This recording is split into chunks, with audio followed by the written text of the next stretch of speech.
So it's been really about who would come in second. Four candidates looking for a strong showing to keep them in the race. Tonight it was Ron Paul pulling into the second spot.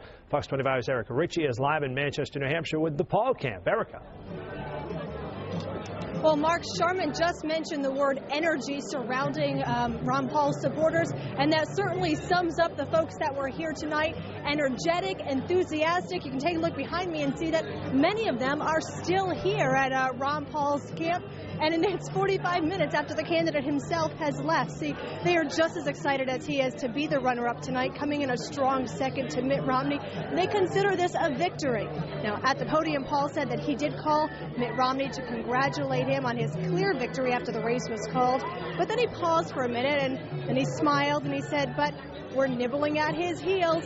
Dr. Paul has been consistent in both Iowa and in New Hampshire now tonight, and he says that gives him unstoppable momentum going into South Carolina. He did make a really interesting statement at the podium tonight.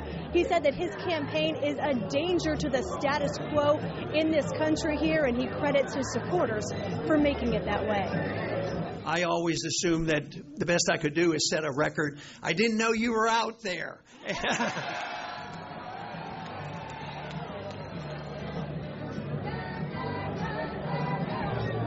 Yeah, so certainly you can see that enthusiasm, that energy. Much of the night before Ron Paul even got here, his supporters here were chanting, President Paul. They really have come up behind him now, and he says that it really gives him momentum going into South Carolina. As we mentioned, that one thing you want to keep in mind here, although Romney did take the lead at 37% right now, it shows that folks are not in love with him. They might like him, but they're not in love with him. And so many here tonight are saying that Paul is going to be the big alternative for the folks that are not completely sold. So we'll have to keep an eye as he now moves on to South Carolina.